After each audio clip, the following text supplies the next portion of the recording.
Good evening. I'm Mikhail Johnson, and welcome to my lecture recital discussing the topic, Perspectives on Cultural Appropriation, an overview of select works spanning the 17th to early 20th centuries. It was George Santayana that said, "Those who cannot remember the past are condemned to repeat it." Over the course of the late 20th to 21st centuries, there has been growing discourse as to what is considered cultural appropriation in the general popular music industry. However, in the classical music industry, this discourse has been negligible to non-existent or reduced to mere exoticism, a fascination with the other. Only in recent years, many of the modern-day composers have been receiving the brunt of reprimand when their acts of appropriation have led to poor cultural advocacy. How did it get to this point where appropriation seems so commonplace? Because many of the historical acts of music making for the past 200 years have not undergone scrutiny for potential appropriation, the generations that followed were doomed to repeat it without fail or fear of reproach. This presentation will delve into the classical piano repertoire and investigate the past for these instances of cultural appropriation, the nuances therein, both good and bad, bring them to light in a concrete way, and to make clear that this trajectory of appropriation has been centuries in the making. While doing so, I seek to edify present-day composers, performers, and pedagogues to engage, navigate, and respond to these matters in a nuanced, careful, informed, and intentional way. This will ensure classical music that utilizes elements from other cultures are disseminated not merely on high artistic merit, but most importantly are elevating the represented cultures with authenticity and integrity. As a result, safeguarding the highest degree of cultural advocacy towards these cultures moving forward. It must be noted that throughout this presentation, particularly in the section on Debussy, I will employ language and terms that would be highly inappropriate if used in any other context outside of this presentation. However, I seek to address the myriad and most nuanced circumstances in which cultural appropriation occurs and their repercussions, and as a result, it is imperative that all content be expressed and quoted in their original forms. This is to acknowledge and to emphasize unmistakably the highly racist connotations and dispositions of these appropriative instances in context.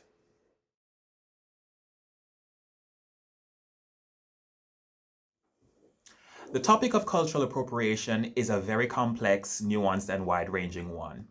Bruce Ziff and Pratima V. Rao, in their book Borrowed Power, Essays on Cultural Appropriation, states cultural appropriation primarily involves a person or a culture extracting and utilizing intellectual and cultural property, the expressions of these properties, their artifacts, histories, and ways of knowledge that is not from their own culture.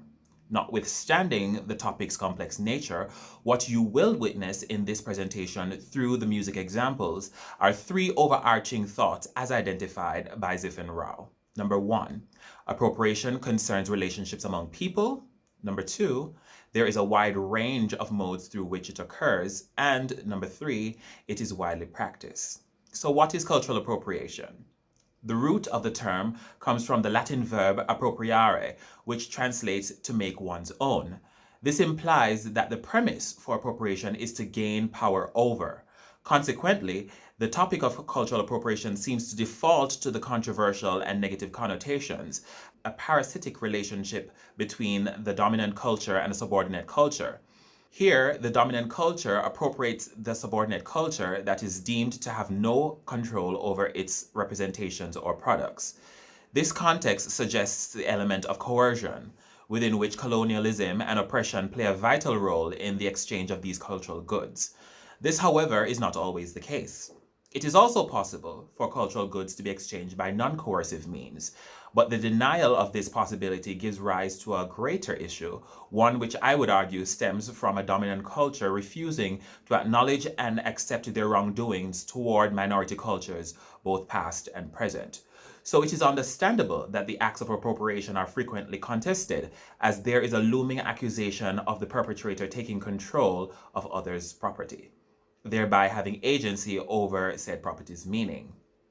While this definition acknowledges the links between cultural appropriation and power, Those on the receiving end of cultural appropriation express more pressing concerns, namely, how this power can induce harm toward the community of which the culture is directly affiliated, the anxiety of how the community will be represented. Will it be with integrity and with means that positively supports the community's identity? And how will the appropriation impact the cultural object itself? These concerns are evidenced in the appropriation of folk music, a cultural good that has been transmitted via the oral tradition for centuries by members of the affiliated community.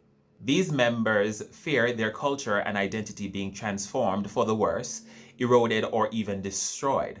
Moreover, if the appropriator therefore becomes the representative of these cultural goods, the appropriator could be deemed as more credible because of their power dynamic.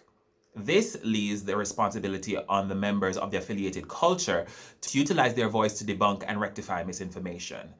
This power dynamic is on full display when the appropriators occupy commercial fields, thereby benefiting financially through misappropriation from the cultural goods to the detriment of the exploited community. Simultaneously, because appropriators occupy these powerful spaces, they in turn limit access of the affiliated community to equivalent platforms. A. Corey Hill acknowledges that without the exchange of creative practices and ideas, music can neither be created nor sustained. However, this raises a larger question as to who is capable or who is permitted to represent a culture. One prominent viewpoint suggests that an individual must be a direct member of the cultural community to employ the affiliated culture's music style with integrity and in a way that positively promotes the culture. Outside of this prerequisite, the musical work produced, according to James Young, will have evident aesthetic flaws.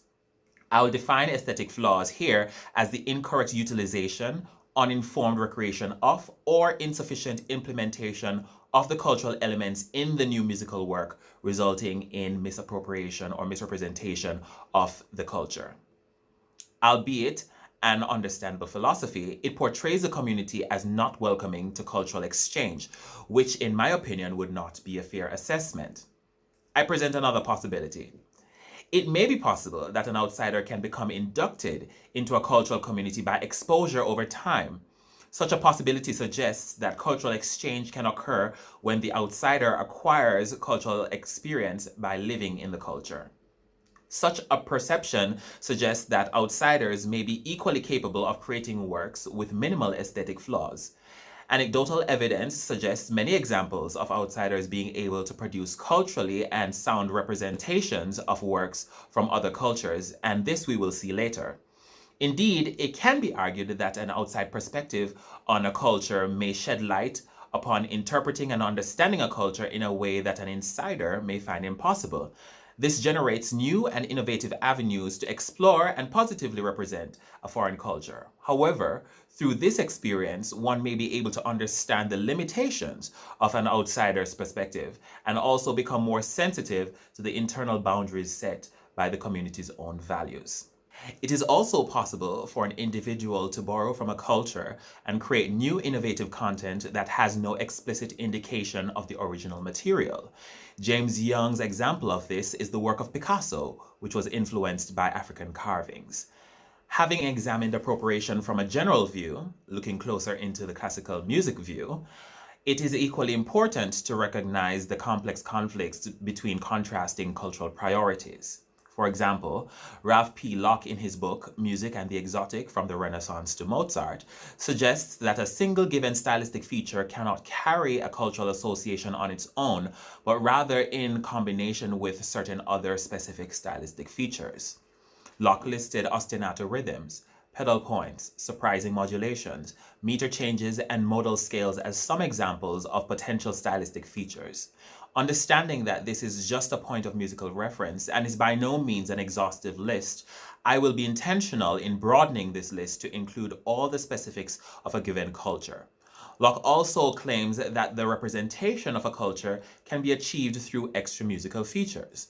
This is particularly true, for example, opera, in which words, costumes, set, dance, and dramatic characterizations further explicate the music. Therefore, even if the music does not portray the cultural inspiration, The extra musical features will undoubtedly become the vehicle for projecting these cultural ideas, stereotypes, and even misappropriations to the audience. In the context of a purely instrumental work, the evocations of a culture through extra musical features would be made through the title. The title can encourage both the listener and the performer to perceive these traits as indicating the place or people in question. It cannot be understated that cultural appropriation is very complex. One must be aware and respectful of the cultures they are inspired by, and through respect, seek appropriate counsel to utilize these features with integrity and care. We will now look at select classical piano works that exemplify either good or poor cultural advocacy toward the cultures they sought to evoke, and the repercussions therein. While I may label these specific works as being of good or poor cultural advocacy, this is on the premise that cultural appropriation exists on a continuum. Therefore, it should not by any means be interpreted as a strict dichotomy, but as a labeling that takes all the determining factors into account for each specific case. Looking into the 17th to 18th century Baroque, Domenico Scarlatti was an example of a composer who became a member of a cultural community by living in the culture. Scarlatti was born in Naples, Italy in 1685, but moved to Spain in 1729, where he remained for the rest of his life. What we will see in his keyboard sonata in D minor, K141, is the utilization of several aspects of Spanish folk idiosyncrasies, namely the guitar strumming with the open strings,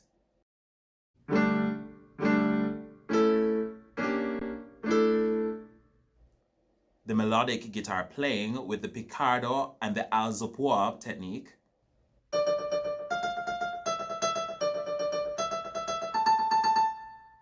imitation of flamenco dance footwork, the ornamental legato technique,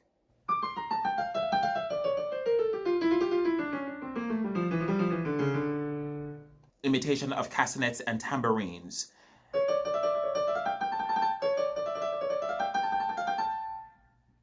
and you will see many of the gestures overlap in evoking these features with the brackets as examples. There's also the ben pardo, a structural abrupt pause that constitutes the end of either a dance section or the dance itself. The dancer freezes in position at this gesture.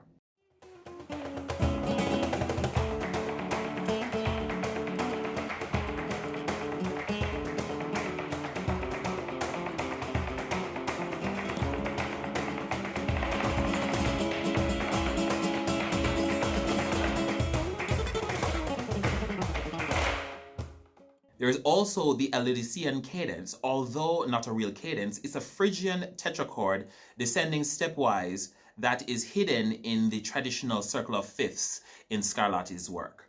This is very famously known in the folk music of Andalusia.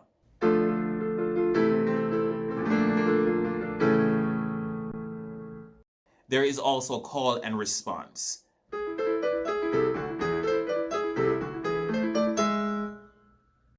I will now perform for you the keyboard sonata in D minor, K141, in which you will be able to hear the full implementation of all these features.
What we see here is Scarlatti being intentional in capturing the very essence of Spanish folk through his extensive use of all the mentioned features.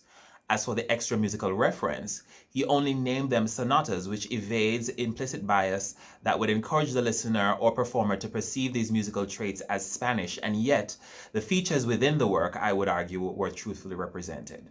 It must be noted that these features can be found in at least 20 other sonatas of Scarlatti, among other features such as the use of folk songs, dance music, and evoking the atmosphere of Spanish festivities. This suggests the composer dedicated time to explore and implement in his works the many influences of Spanish culture.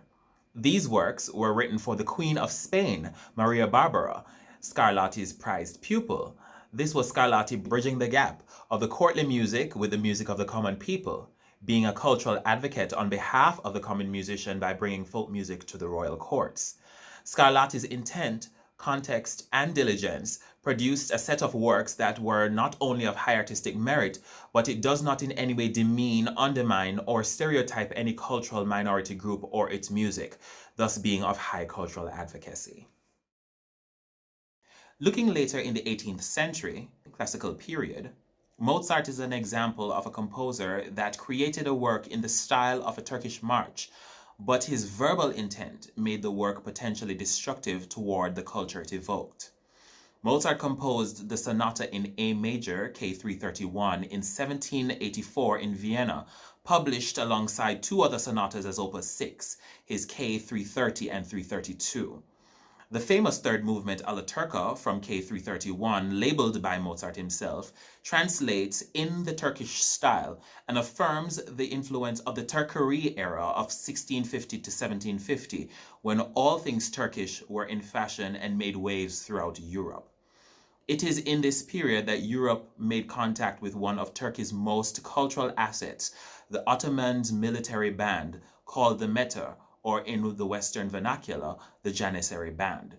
The mether provided music during the war and was the symbol of majesty, might, and temperament to fight, reflecting the power of their sultan, generating martial enthusiasm and maintaining morale among their troops.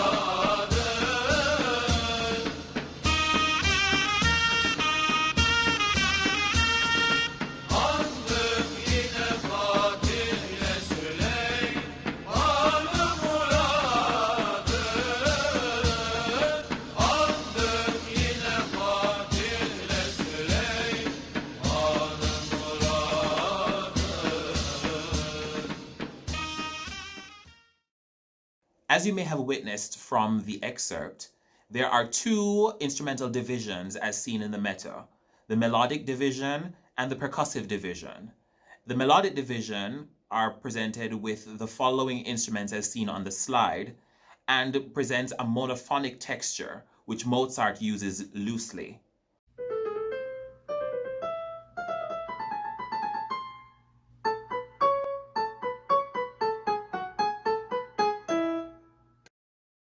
Within this monophonic texture, the mether would possess highly complex and varied modal scale passages, a result of having no harmonic underpinnings. Because Mozart, in the Western classical idiom, is inclined to utilize harmony, it reduces this modal complexity of the melody to the major-minor conventions of the classical idiom.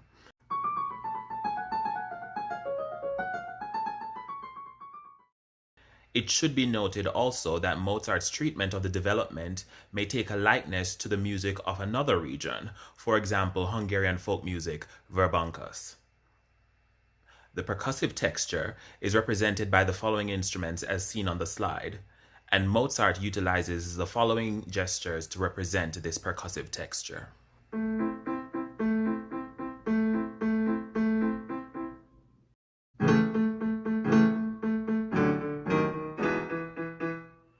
The music of Mozart and the Ottoman mether overlaps structurally with the repeated sections. The mether music takes the structural form of the rondo, a structural device that is very familiar to Mozart and to the classical idiom. I will now perform for you Mozart's Sonata in A major, K 331, third movement, Alla Turca.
Mozart labeling the movement Alla Turca in the Turkish style could be interpreted as the truthful declaration of no intention to present strict authenticity of the folk genre in the composition.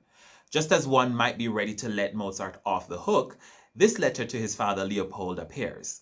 Sent a year prior, 1783, he mentions a musical decision in his 1781 opera Die Entführung aus dem Saare, The Abduction from the Seraglio, which is set in Turkey and has the main character by the name of Osman. Mozart says, Osman's sudden descent into rage is rendered comical because the Turkish music is added to it. This revelation is salient in capturing Mozart's possible intent for this Alla Turca movement in his piano sonata, a final hurrah for comedic effect. This diminishes the Ottoman and the Sultan's symbol of majesty and martial enthusiasm during the war to a form of a joke.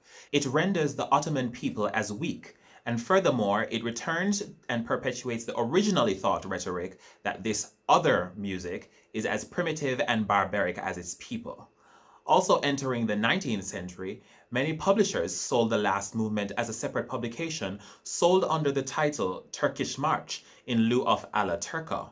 A subtle but very salient adjustment, as this implies that this work is no longer presented as an homage to Turkish style, but rather as an authentic Turkish meta march. This is very misleading, as changing the name of the work for dramatic effect to advance sales of the work emphasizes that profit is more important than the accurate representation of the composition. Here we can see twofold a more nuanced circumstance regarding appropriation. Not all composers reveal their true intent when composing a work utilizing other cultures. In Mozart's case, his intent was of poor cultural advocacy, overshadowing the artistic merit of the work, instead amplifying its artistic flaws. Additionally, entities outside of the composer, in this context the publisher, can also contribute to and/or perpetuate cultural appropriation of poor cultural advocacy. Moving to the 19th century Romantic era, Brahms is an example of a composer who was fascinated by Hungarian folk music, decided to compose in the style, made a lucrative living from the publication, but without explicitly crediting its influence. Brahms wrote the Fifth Hungarian Dance in 1873, and by 1880 he had produced 21 of these dances published in 2 sets, which was later to prove the foundation of his most lucrative and popular compositions. Brahms, having played with his Hungarian violinist colleague, Eduard Reményi, was where he was exposed to authentic Hungarian dances. This led him to try his hand at composing Hungarian-style pieces.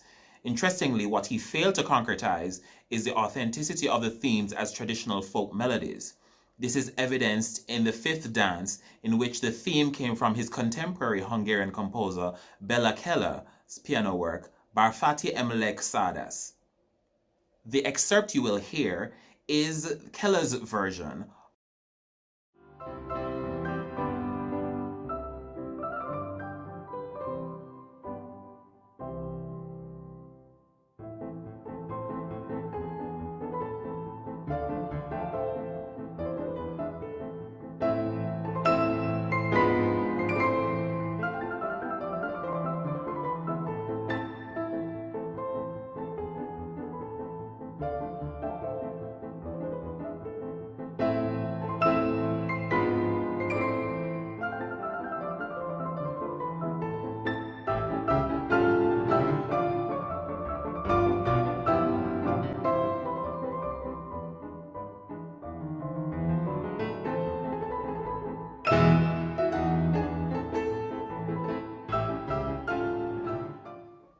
According to the original source from the Keller Foundation, Brahms may have credited Bela Keller as the originator based on this list of the dances that indicate the sources of the original themes, which includes Keller as one of the composers among others. However, I would contend this acknowledgement with the fact that this was not explicit in any publication. This, in my opinion, suggests that the set was intended to be presented solely as Brahms's own composition or his own arrangements of Hungarian folk themes. Therefore, the paper containing this credited listing serves nothing more than a part of Brahms's journal of ideas. Also, the fact that he named them Hungarian dances implied that these were based on authentic Hungarian folk melodies. This is misleading because the first 10 were arrangements of other Hungarian composers' themes, and the other 11 were Brahms's original compositions. So to package it entirely as an authentic representation and cataloging per se of traditional Hungarian folk music is highly inaccurate. Nevertheless, what remains firm is that Brahms made a tremendous living from the publication, a composer of transnational stature, while the other composers he drew these works from were left relatively unknown or known only in their regional locale. At this time, I will perform Hungarian Dance No. 5 by Johannes Brahms.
In this example of Brahms, this is the type of appropriation that is less about artistic merit and more about morale. Taking ideas from members of a culture that is not your own without crediting explicitly their contributions to the work in all publications. Because of Brahms' status, the publication was not only lucrative, but deemed a credible source of authentic Hungarian dances, a representation of a nation's cultural offerings. Meanwhile, the composers of Hungary, which are the cultural members, are left uncompensated for their ideas and unelevated to equivalent platforms. This is also a teachable moment that not because you are affiliated with one or two individuals from the culture means that you are exempt from engaging in thorough research. This resulted in Brahms's work being of poor cultural advocacy. Moving to the early 20th century, Impressionist era, Debussy is the primary example of a composer who landed on both good and bad ends of the cultural appropriation continuum.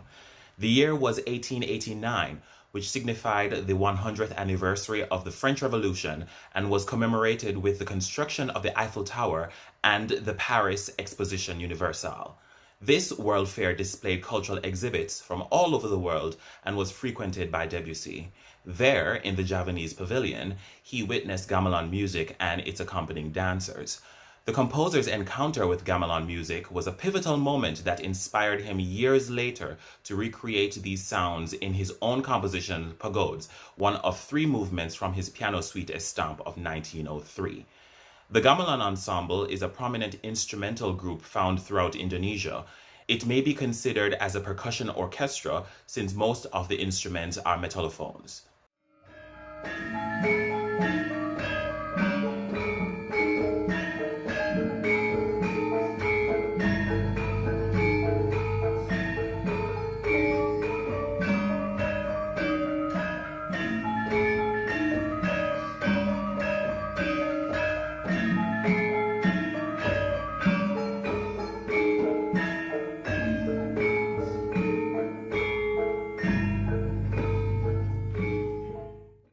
The orchestra Debussy saw at the exhibit may have been a reduced version, but nonetheless consists of the instruments divided into 2 categories, loud and soft.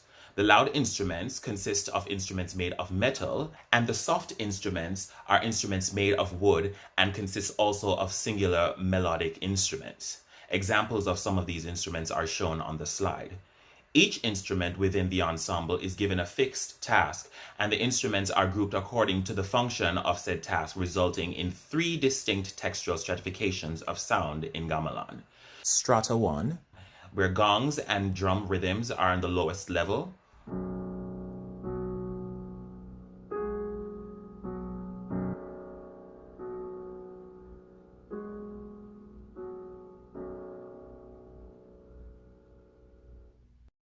Strata 2, where the main theme and counter melodies occur in the middle register.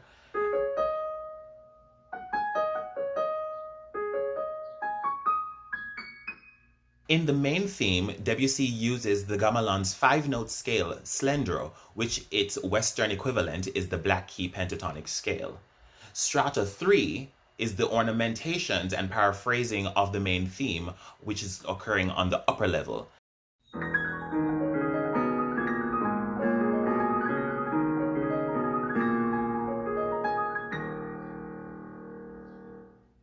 And if the functions of strata 2 are played in the upper register, then strata 3 will occupy the middle layer. Among the several functions not mentioned explicitly in this presentation, there is also the agogic function that controls and signals the tempo, leading, slowing down, accelerating, or maintaining tempo. What Debussy is able to do here is hone his unique composition style, offering him the capacity to create a superb rendition of Javanese gamelan on a Western instrument. I will now perform Claude Debussy's Pagodes from his suite Estampes.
Debussy, a composer who is not affiliated with the gamelan culture, was able to incorporate scales, timbre, textural stratification, and the structural idiosyncrasies all intricate to the principal realization of gamelan's essence.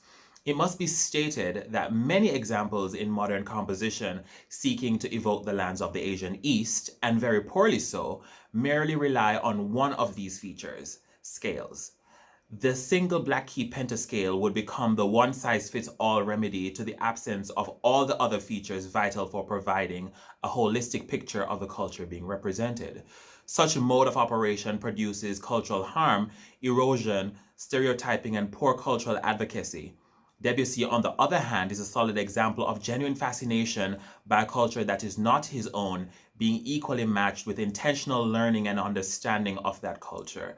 This understanding was expressed in many ways which have been written.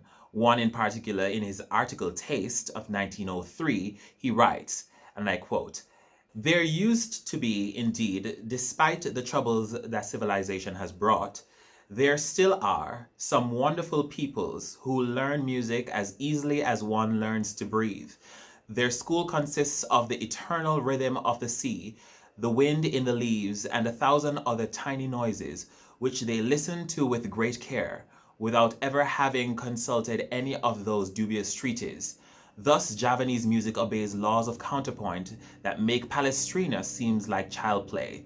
And if one listens to it without being prejudiced by one's European airs, one will find a percussive charm that forces one to admit that our own music is not much more than a barbarous kind of noise, more fitting for a traveling circus."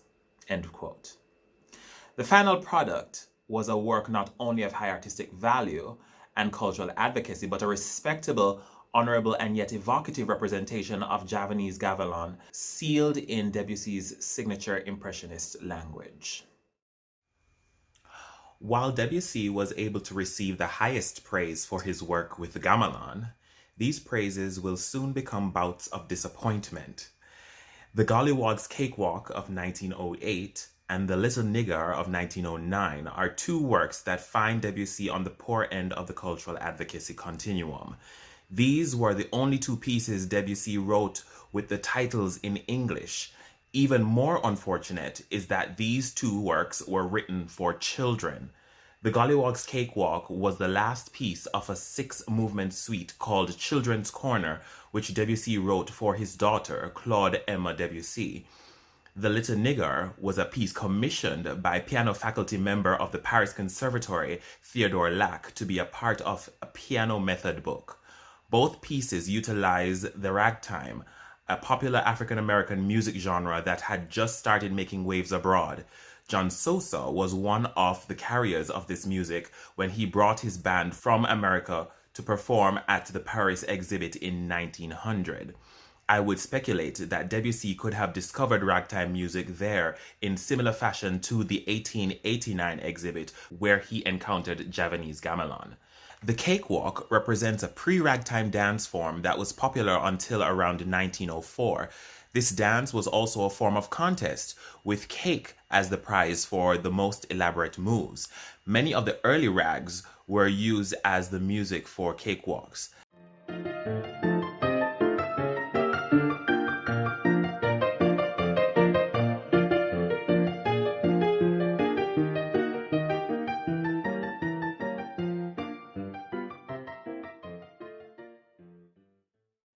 The characteristic features of the African-American ragtime included the duple meter, highly syncopated rhythms in the melodic part, which included the following motif and its permutations,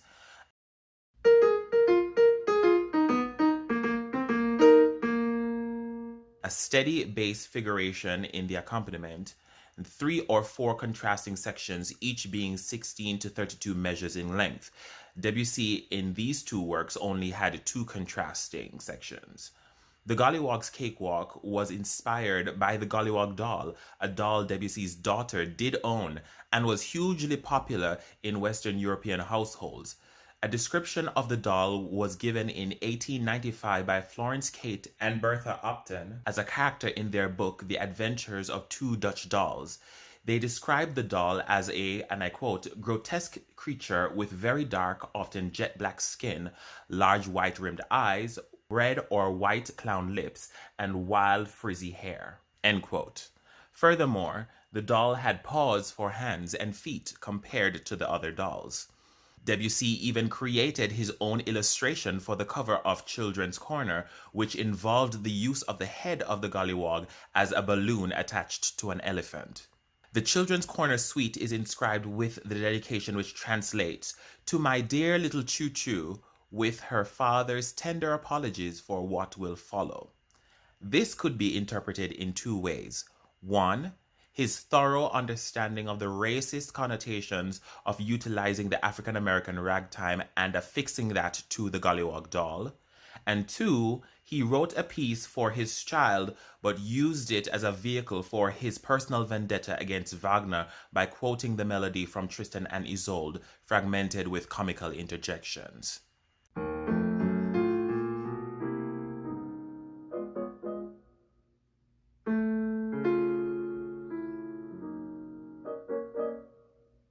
I will now perform these two pieces, the Little Nigar of 1909 and Golliwog's Cakewalk from Children's Corner of 1908.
The titles alone solicits implicit bias that the music presented is expected to evoke the characteristics of the doll.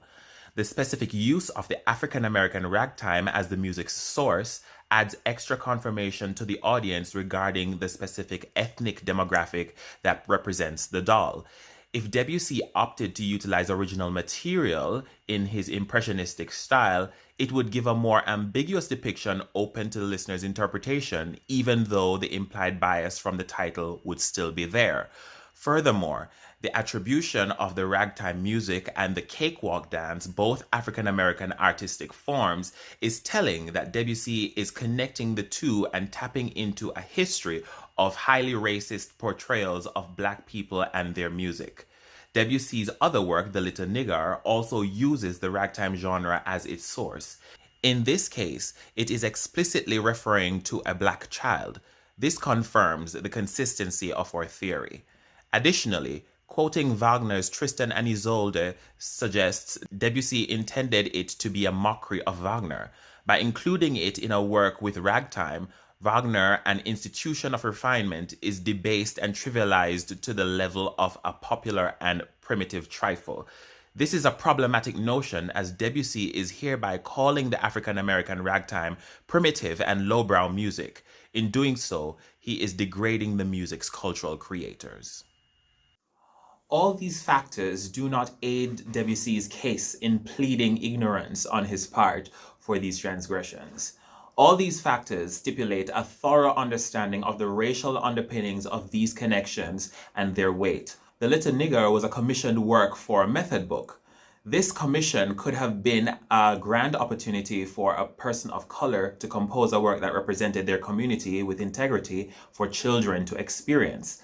Alas, given the time, this would have not been afforded.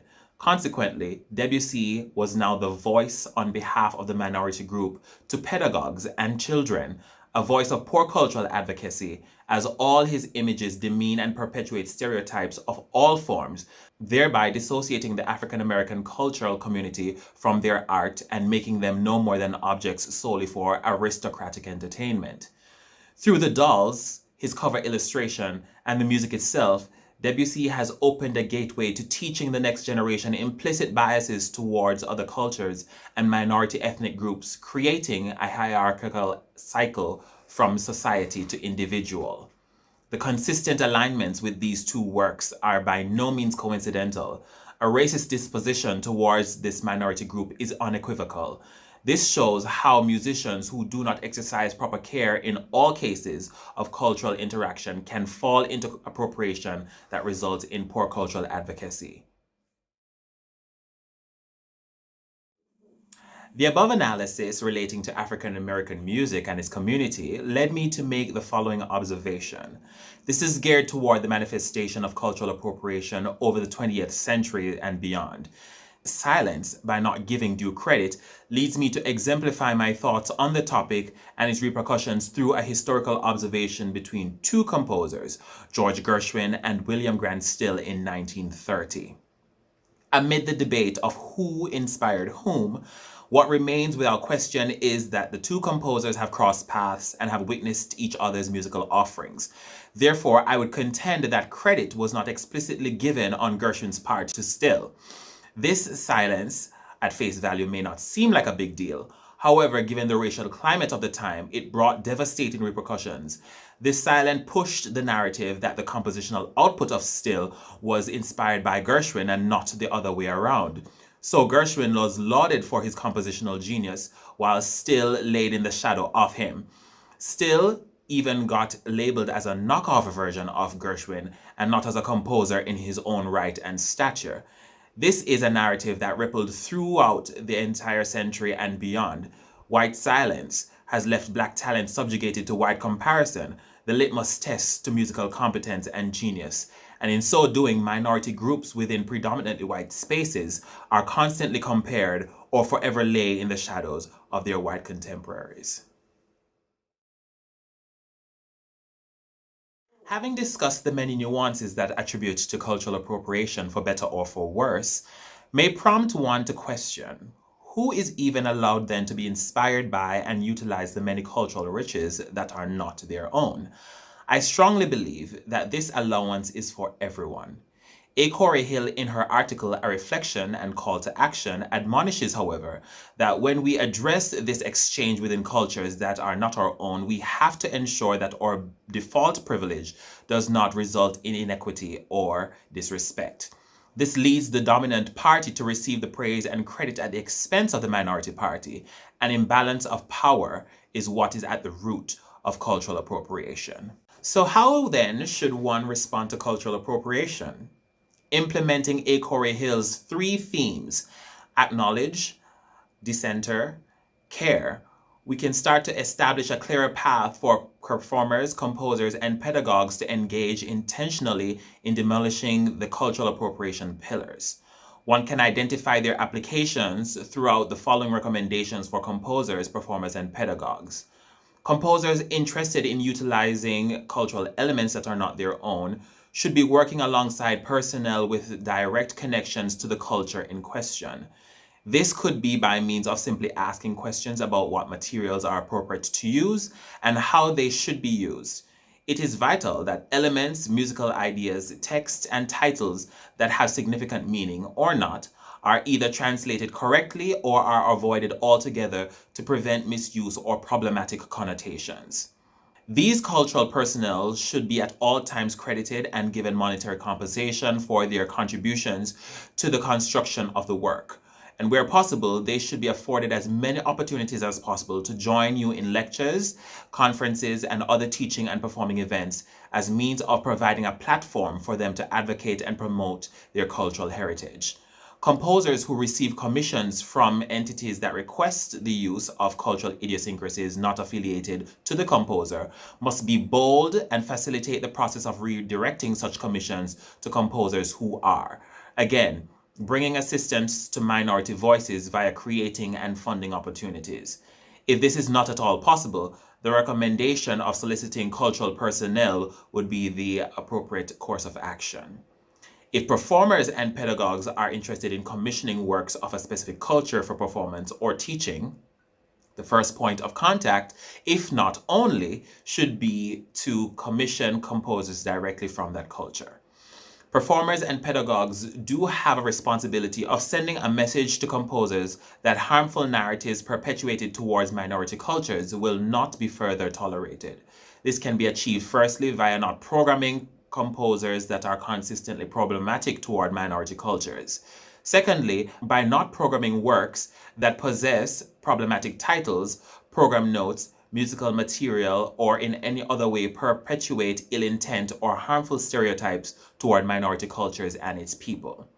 On the topic of programming works that possess cultures not of their own, I will suggest using the guidelines of Indian American composer and vocalists Shruti Rajasekar, a simple protocol toward programming decisions that helps to ensure the chosen works come from a place where the music, its creator or creators, and its context are studied with care.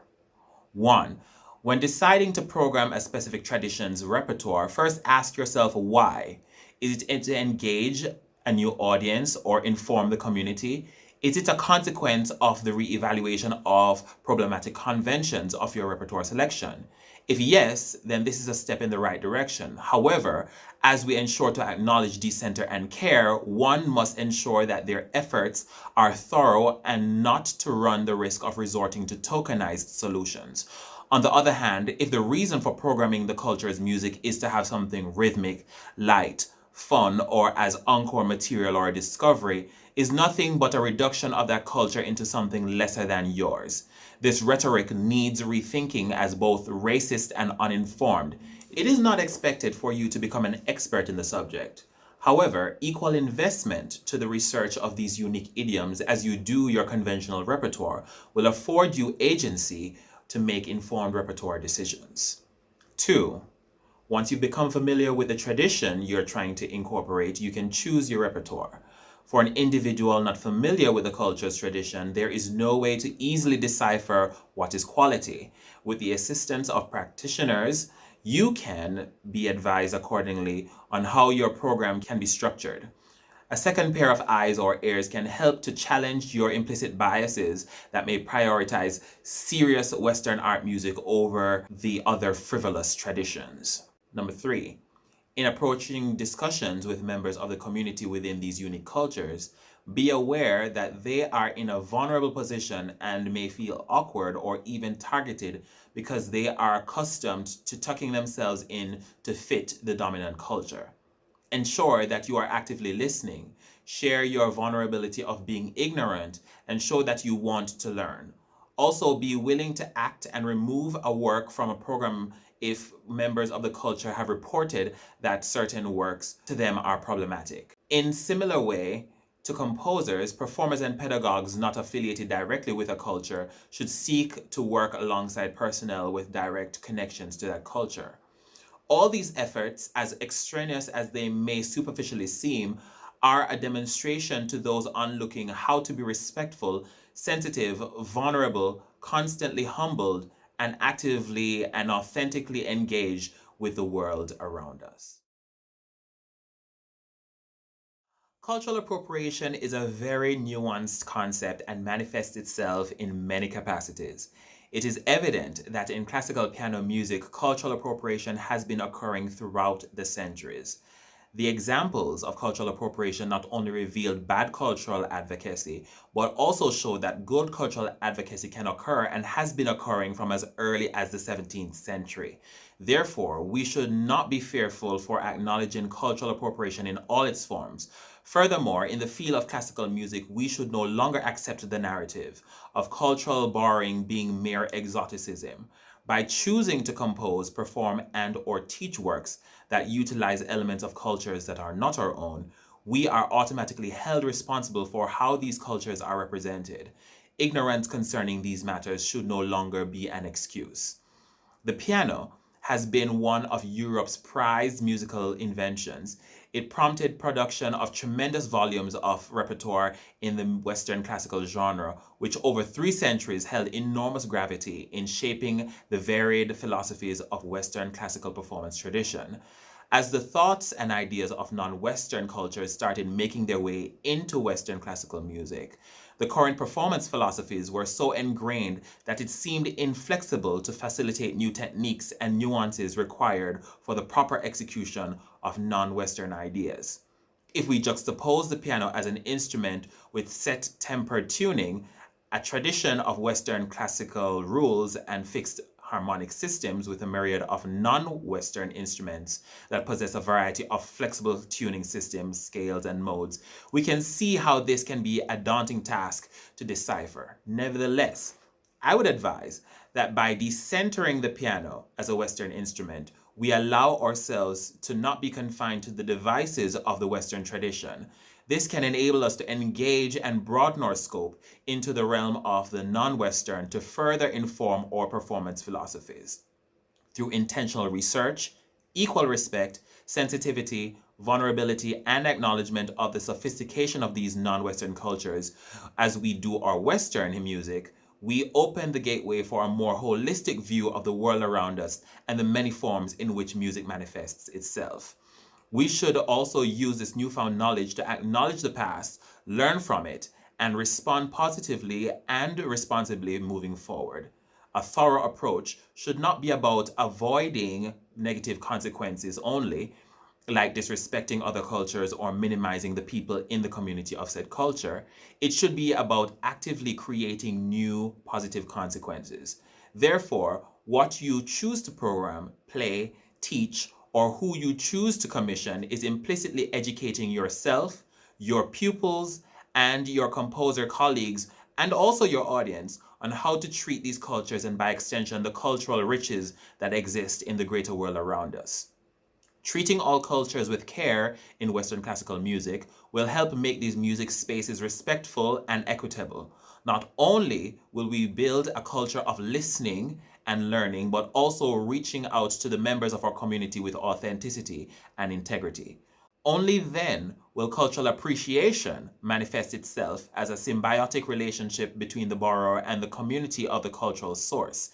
In so doing, we in our own way engage in scholarship, contributing significantly to the understanding cataloging, preservation, perpetuation, and high cultural advocacy of a marginalized culture's musical practices and heritage.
All right, everyone. Well, thank you so much for joining me for this presentation. Thank you so much for engaging in questions with me, and I do hope you'll have a good evening.